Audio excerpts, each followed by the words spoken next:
Imagine pouvoir travailler avec Claude Code rapidement, moins cher et plus longtemps. C'est exactement ce que je vais te montrer dans ce tuto. Je me suis rendu compte qu'il était possible de lancer l'environnement de Claude Code avec d'autres types d'IA. Dans ma fenêtre, je suis en train de faire tourner l'environnement de Claude CLI avec OS 120B. Tout ça sur un serveur gratuitement. Mieux que ça, il est possible d'envoyer Claude Code en utilisant DeepSeek V4 Pro. Je garde l'architecture d'Anthropic, mais je fais tourner un autre modèle. L'objectif, réduire les coûts et utiliser les appels de Claude uniquement lorsque j'en ai besoin pour des fonctions bien précises, là où il est le meilleur. En d'autres termes, optimiser mon forfait, utiliser le forfait à 20$, mais coder comme si j'en avais 200. C'est tout l'idée de ce tuto. Et ce qui est encore plus dingue, c'est que si tu as une carte graphique, je vais te montrer qu'on va pouvoir connecter des IA en local et faire exécuter un ensemble de travail directement à partir de ta machine.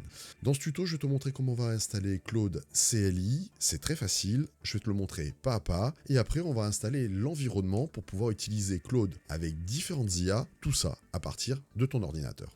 À la fin de cette vidéo, c'était complètement inattendu parce qu'on a fait cette vidéo complètement live. Je vais te montrer comment je suis arrivé à passer toutes les barrières de protection de Claude Code CLI et extraire le prompt system en quelques instants. Tout ça juste à la fin. Alors, première étape qu'on a vue préalablement, aller télécharger VS Code dans l'interface Virtual Studio Code, download pour la plateforme que vous avez, soit Windows ou une autre. Je vous laisse cliquer là-dessus, appuyer sur pause sur la vidéo et on revient une fois que vous avez installé votre première interface. Voilà, vous venez d'installer Virtual Studio Code, bienvenue et bravo. Ce qu'on va faire maintenant, c'est qu'on va installer les extensions latérales que j'ai ici. Je vais vous montrer en fait prendre connaissance en fait de l'interface. Sur la partie gauche, vous avez une fonction qui s'appelle extension. Ces extensions, il y en a certaines qui sont intéressantes. Vous avez donc celle qui va nous intéresser, c'est Claude Code. Vous avez possibilité, comme on l'a déjà fait préalablement, d'installer Codex et d'installer Klein, qui est un système similaire à Codex, qui va prendre le contrôle également de votre écran et même du terminal. Donc les trois là sont intéressants. Ce qu'il faudra également, et c'est le système qui va vous le dire, si c'est pas fait, c'est d'installer dans votre environnement Node.js. Vous choisissez dans l'interface download la version LTS pour le système d'exploitation que vous utilisez. Vous revenez, vous installez et on a déjà la première partie du packaging. Et bien sûr, on pourra avoir également l'interface Python. Donc on va dans la partie download, vous choisissez la machine que vous disposez, Windows ou autre. Et en général, vous cherchez quelque chose qui est stable. Voilà. Vous cliquez dessus et on déploie. Et maintenant, on se retrouve dans l'interface de Virtual Studio Code. Alors, maintenant qu'on est dans cette interface, ce qui va se passer, comment ça se passe en fait au niveau de la structure. Ce qu'on a ici, c'est un système qui va permettre d'ouvrir des fichiers, un nouveau fichier. Donc si on clique ici, on va créer un fichier. Ce fichier ici, ça va être un fichier que vous allez pouvoir taper et définir l'extension. Ça veut dire que c'est comme un fichier texte et l'extension que vous allez mettre va définir quel type de fichier c'est. Donc vous pouvez le structurer au niveau du texte, comme c'est un fichier texte, mais vous pouvez également écrire du code de différents formats, Python, HTML, CSS, Markdown. Donc ces fichiers ici permettent en fait de générer du contenu. Ensuite, vous allez pouvoir ouvrir plusieurs instances en simultané. On a la partie New Window, on peut ouvrir donc des instances en parallèle. Donc on peut envoyer différents travaux dans différentes interfaces. Pour rendre la chose encore plus intéressante, vous pouvez avoir plusieurs profils.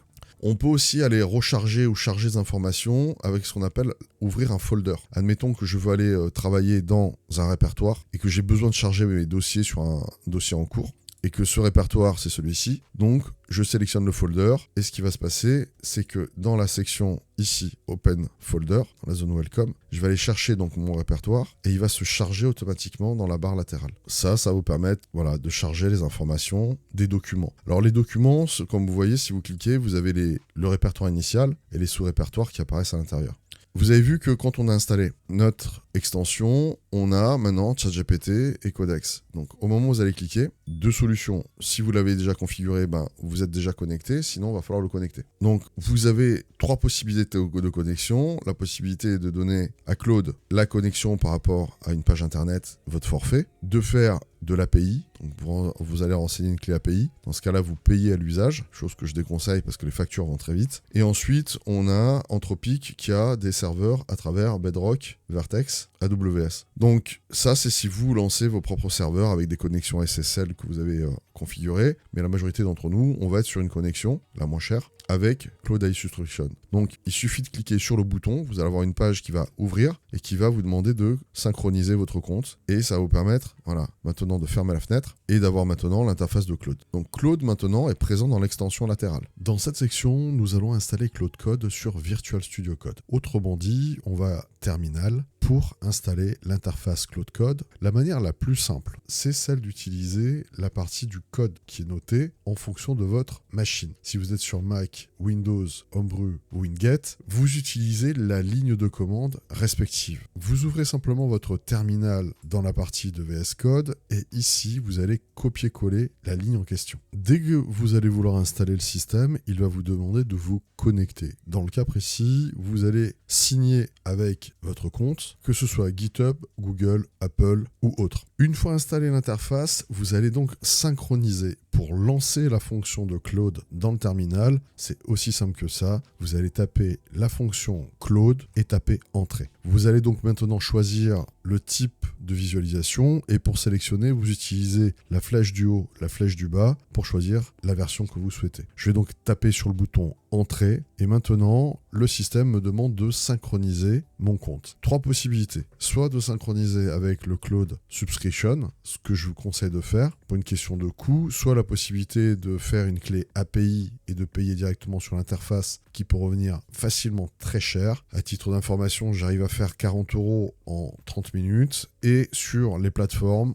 on a la possibilité dans certains cas d'utiliser des serveurs de chez Amazon Bedrock, AWS, Microsoft ou Vertex pour pouvoir installer Cloud. Dans le cas précis, je vais utiliser donc la synchronisation. On tape sur Entrée, on va synchroniser notre compte, autoriser la connexion et le lien est fait. On va pouvoir retourner à la fenêtre présentation, taper le bouton Entrée. Bravo, vous avez réussi à installer l'interface Cloud Code dans la version terminale. Et si tu apprenais à utiliser l'intelligence artificielle de manière professionnelle pour ton entreprise ou ton activité? C'est ce que je te propose de faire en moins de 15 jours. Passer de débutant à pro, à utiliser un écosystème complet. Les agents IA, coder tes propres systèmes, travailler à ton rythme, les mises à jour incluses, des cas concrets pour utiliser en entreprise, sécuriser tes données. Je t'aide à passer la certification officielle Google. Je te montre comment on code des systèmes agentiques et comment on déploie ces systèmes. Tout ça est en description. Le meilleur de l'IA, les infos sont juste en dessous. Étape numéro 2. Maintenant qu'on a installé VS Code pour faire tourner Cloud CLI, on va pouvoir installer l'environnement Ollama. Alors, c'est super simple parce que Ollama, ils ont pensé à tout. Vous cliquez sur le bouton Download Ollama. Vous choisissez si vous êtes sur Mac, Linux, Windows et vous avez aussi la possibilité de l'installer directement dans l'interface PowerShell en copiant cette commande et en lançant le système PowerShell. Vous cliquez, vous appuyez sur pause au niveau de la vidéo, vous installez, vous déployez et je vous montre juste après comment ça se configure. Bienvenue dans l'interface d'Ollama. Cette interface va vous permettre de lancer des IA à partir de serveurs qui sont définis cloud, c'est-à-dire des serveurs en accès distant. C'est une base qui permet d'avoir certains modèles gratuits et d'autres modèles payants. Ollama a en fait une batterie de modèles. Dans l'onglet modèles, vous avez tous les modèles qui sont disponibles. Certains modèles sont payants, c'est-à-dire que jusqu'à il y a quelques jours, tous les modèles étaient en accès à peu près gratuit, jusqu'à un certain taux de messages par jour. Mais maintenant, suite, je dirais, à la demande, et puis le fait qu'ils ont beaucoup investi avec les nouveaux processeurs de chez Nvidia, Ollama maintenant propose donc un forfait pour pouvoir accéder à certains modèles avancés. Mais ça reste hyper avantageux pour plusieurs raisons. Premièrement parce qu'on a des modèles qui sont des modèles de raisonnement, donc c'est ceux qu'on va utiliser essentiellement avec les systèmes agents IA. Donc il y a le modèle Nemotron de chez Nvidia, le Mistral, le Qwen, le Kimi, le GLM. Alors attention, GLM est passé en payant et pour vous donner une idée de prix au niveau pricing, je vais vous montrer aussi, on va pouvoir tester un truc, mais vous voyez que c'est 20 $ par mois. Logiquement, on peut faire en sorte de faire tourner donc tous ces modèles en quasi illimité en utilisant ce qu'on appelle des modèles quantisés. Je t'explique. Lorsque tu es sur l'interface d'Ollama, tu vas voir que tu as plusieurs modèles. Par exemple, tu as des modèles DeepSeek R1 et DeepSeek V3. Et ensuite, tu as un chiffre 671, 1.5B, 14B, 671. Donc, les systèmes 671, ça veut dire que c'est le modèle avec l'ensemble de milliards de paramètres. 671 milliards de paramètres. Donc ce système-là peut être installé uniquement en ayant des serveurs, mais globalement, si tu veux louer tes puces, tu es capable de faire tourner ton propre modèle pour toi ou pour ta boîte. Le système en illimité va utiliser des modèles quantisés, et donc ça va dépendre de la puissance de la carte vidéo que tu as. On va dire que pour faire tourner un 8B, il faut environ 10 Go de VRAM. Ça te donne une idée. Donc tu peux avoir un i5, un i7, mais derrière ta carte graphique, il faut qu'elle ait grosso modo 2 Go de plus de ce que tu as pour faire tourner ton modèle.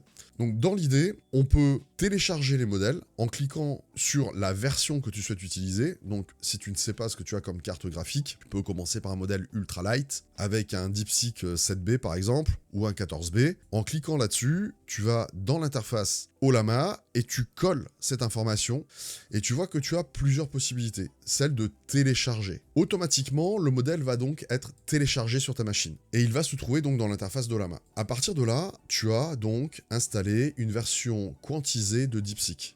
Donc, si on commence une discussion, je vais tourner sur le processeur de ma carte graphique. Alors, je suis en train de filmer et j'ai en même temps, je pense, environ 35 fenêtres, parce que j'ai 5 écrans. Alors, ce que je vais faire, pour augmenter la vitesse de l'ensemble, je vais overclocker le processeur de ma carte graphique et je redémarre. Mais en tout cas, ce que tu peux voir, c'est que le modèle me répond.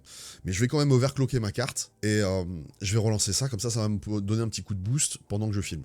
Nous voilà sur l'interface, on va voir comment ça se passe maintenant. Donc j'ai lancé Ollama, j'ai overclocké ma carte et on va voir la vitesse à laquelle ça répond sur le 8B. Malgré le fait que je filme, voilà, ça va beaucoup plus vite, on va 3 fois plus vite, c'est beaucoup mieux. Donc là, on a un système complètement illimité, c'est-à-dire que j'ai un DeepSeek R1 sur lequel je peux travailler.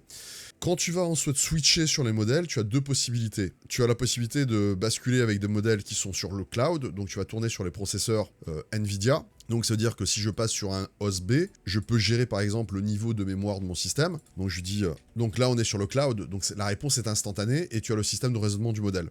Mais comme on peut également le faire tourner sur la machine, je peux le faire tourner sur ma machine à moi. Et on peut repartir sur la même idée. Je vais lui poser une question et tu vas voir la vitesse à laquelle ça peut répondre également sur ta machine. Alors c'est vrai que on est sur un 20B, je suis en train de parler en même temps, de filmer, mais ça va relativement assez vite, et ce qui va permettre de travailler complètement en illimité. Pour pouvoir faire fonctionner le système, ça a été super rapide sur ce coup-là, j'ai même pas eu le temps de vous dire que j'étais en train de taper un message. Bref, je lui ai demandé si c'était la version de ChatGPT, donc ça s'affiche immédiatement. Donc au final, avec un 4090 ou un 5090 au niveau carte graphique, c'est vraiment fluide, tu peux vraiment bosser. Donc il faut laisser toujours ouvert ton système Ollama et lancer VS Code. Donc on lance Virtual Studio Code, on récupère la session, et voici comment ça va se passer. Ici, tu as la zone terminal, New Terminal. C'est ici qu'en fait, tu vas lancer une commande pour pouvoir ouvrir un ou plusieurs terminals. Alors, comment lancer Claude Code avec différentes IA?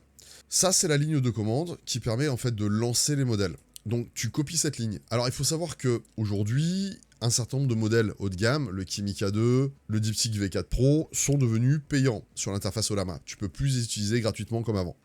Mais il y a une astuce. L'astuce, c'est qu'on va en fait utiliser la même partie de la ligne de commande, mais on va changer de modèle. On va utiliser les modèles GPT-OS, le 120B par exemple. Donc, il suffit de remplacer la version modèle par la version qui est en accès gratuit sur l'interface. Donc ici, je remplace uniquement la version de la ligne de commande. Pour éviter d'installer le modèle sur ta machine, tu vas rajouter cette instruction.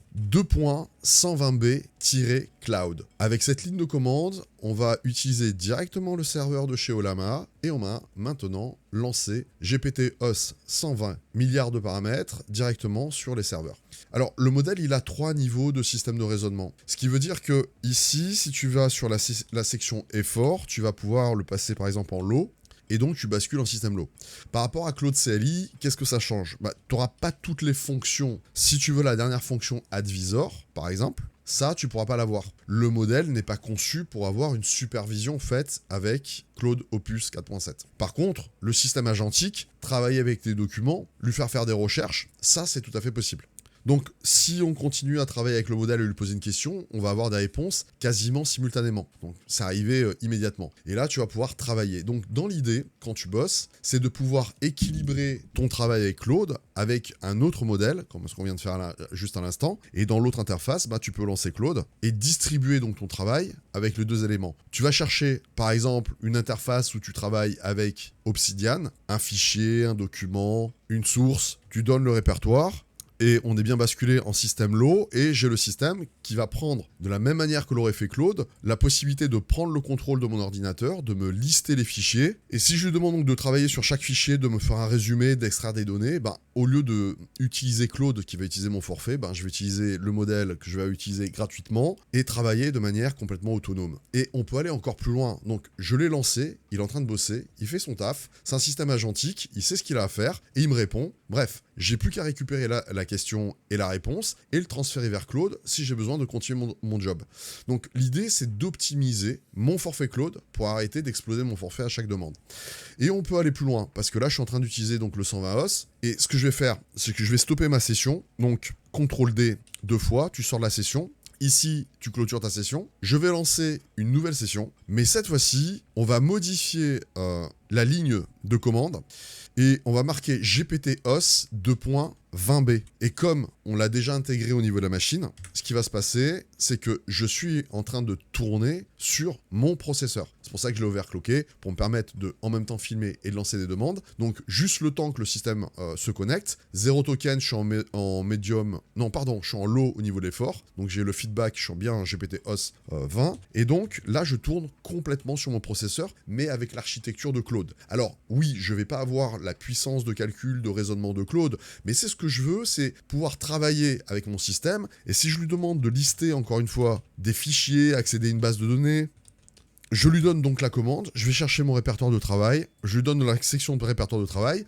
et je vais utiliser donc le modèle complètement en local. Donc là, je suis complètement hors ligne, mais j'utilise mon processeur, l'interface, et honnêtement, on est en train de filmer, j'ai le 20B qui tourne sur la carte, je trouve que c'est super fluide. Et il travaille, il va faire son job. Donc on a la possibilité d'avoir ce qu'on appellera une privacy de travail. Donc le système va tout lister, il est en train d'identifier mes fichiers. Je lui demande de faire un résumé pour chaque file d'un répertoire. Il a donc, pour des tâches où on aurait peut-être demandé à Claude, on peut optimiser maintenant notre travail en demandant un deuxième modèle complètement indépendant, soit sur des fichiers que tu ne veux même pas partager en ligne et qui vont rester complètement privés, soit lorsque tu as besoin de plus de puissance de calcul. Dans ce cas-là, tu vas lancer une instance avec un autre modèle, par exemple le 120B Cloud. Donc tu peux lancer plusieurs instances en parallèle, travailler avec ton interface et utiliser Claude Code uniquement lorsque vraiment tu as besoin de plus de puissance et plus de système de raisonnement et d'avoir Claude Sonnet 4.6 ou Opus 4.6. Et ici, tu peux choisir ton modèle, basculer sur le système Opus et configurer ton architecture de manière complètement autonome. Je trouve que ce système est assez intéressant parce qu'il va permettre de travailler moins cher, de manière efficace, et pour ceux qui veulent vraiment avoir de la privacy, utiliser des modèles qui n'entraînent pas du tout les modèles, notamment sur les serveurs d'Ollama, ce sont des serveurs indépendants, et en plus tu peux faire tourner tes propres modèles sur l'interface. Si tu veux utiliser d'autres modèles, ce que tu dois rechercher au niveau des interfaces, c'est est-ce que tu veux une fonction vision sur ton modèle, est-ce que tu veux qu'il soit capable d'utiliser des outils, donc un format de type agentique, est-ce que les modèles ont besoin de raisonnement, en fonction de ces critères, tu vas sélectionner les différents modèles chez Ollama. Alors je vais faire un petit test, j'ai vu qu'il y a le modèle Gemini qui existe en flash preview sur les serveurs Ollama et je vais voir si on peut l'avoir en version cloud et on va voir s'il est fonctionnel. Alors il faut juste un instant vérifier une chose, c'est qu'il soit pas bloqué parce que ce que je viens de faire là, cette commande là elle n'existe pas. Je viens de la tenter, je viens de la tester. Et si ça passe, c'est qu'on pourrait accéder à Gemini 3 Flash Preview gratuitement. Je vais voir si ça passe ou pas. Et a priori ça passe. Yes, ça passe. Waouh. Donc ce que je te conseille, c'est copier la ligne de commande que je viens de passer ici. Là je suis connecté gratuitement au Gemini 3 Flash en preview. Donc il faut rajouter cette ligne que je viens de faire juste à l'instant. Et ça te permet d'utiliser donc le Gemini 3 Flash gratuitement sur les serveurs d'Ollama. Alors, petite info, quand tu as commencé à travailler dans une interface et que tu veux la nettoyer, donc tu vois ici, par exemple, sur le OS 20B, on commence à avoir de l'info, tu tapes la commande clear et tu nettoies complètement ton interface de travail. Donc, je vais fermer Claude Code avec Opus 4.7 sur la partie gauche. Donc, je vais ici. Donc, ce que tu peux faire, si tu fais CTRL-D 2 fois, ça ferme la session et après, tu peux fermer dans l'interface latérale. Concernant... OS 20B, je vais te dire un truc, on va le tenter en live, on va vraiment le tenter en live. Comme on est sur une interface qui utilise Claude Code CLI, qu'est-ce qui se passe? Le système neuronal et la puissance du modèle, le OS 20B ou l'autre modèle que je peux choisir, Gemini 3 Flash, vont utiliser le prompt système de Claude CLI et donc l'architecture de Claude. Tu me suis jusqu'à là? Mais ce qui va se passer, c'est qu'il y a des modèles qui sont moins résistants que d'autres aux attaques. Donc ce que je vais faire là, je vais faire une attaque, je vais tenter en live, je sais pas si ça va passer, pour essayer de récupérer le fonctionnement des instructions système de Claude CLI. Et ouais, c'est un cheval de Troie. Pourquoi? Parce que comme on a des modèles Gemini 3 Flash, je ne sais combien de fois je suis rentré, et je sais que je suis rentré plein de fois avec OS 20B, plein de fois. Donc les bécanes qui tournent sur ce type d'interface, on peut facilement rentrer dedans. Je vais juste montrer un truc et voir si on arrive, en plus de outrepasser les protections du modèle, à aller récupérer le fonctionnement de Claude CLI derrière. Tu vois un peu l'idée? On fait ça en live, on essaye. C'est parti, c'est passé. Voilà le système. Tu es Claude Anthropic, Official CLI Claude, tu es Interactive Agents, fonction tool, available tool. Quand est-ce que tu dois les utiliser? On est rentré dans Claude CLI. Voilà, c'est parti. Sous les yeux, tu es en train le système qui est rentré. Donc voilà, on vient d'utiliser une méthode complètement en live. C'est tout le système en train de sortir. Donc si on tape normalement continue, on devra avoir la suite. Donc on vient de faire un système de cheval de Troie, c'est-à-dire que comme on a utilisé un autre modèle qui est moins sécurisé que Claude Code, on vient d'injecter un prompt qui a permis en fait de sortir les instructions de Claude CLI. Voilà. Ça, c'est pour vous montrer une chose, c'est qu'en fonction des modèles que vous utilisez, il y a aussi des niveaux de sécurité qu'il faut prendre en compte pour les entreprises. Alors, rassurez-vous, ça veut dire quand même une chose assez claire, que si vous utilisez des fonctions MCP ou des lectures de mail en utilisant des modèles qui sont moins robustes que ChatGPT 5.5 ou que Claude avec Opus ou Sonnet, faites attention parce que ça m'a pris 8 secondes pour arriver à faire passer la commande. Donc ça veut dire que si j'arrive à faire passer la commande, je peux aussi lui donner des instructions derrière. Donc les modèles de ce type-là, ça veut dire que ne les connectez pas avec des interfaces MCP qui peuvent envoyer des données ou récupérer des données. Voilà. Faites uniquement un système qui soit en lecture, mais pas en envoi ou en écriture sur des fichiers qui peuvent partir en extérieur. Ils sont pas suffisamment sécurisés. Ça sera au moins l'occasion de le faire en live. Donc si c'est pas fait, abonne-toi, laisse un like et je te dis à bientôt, à la prochaine.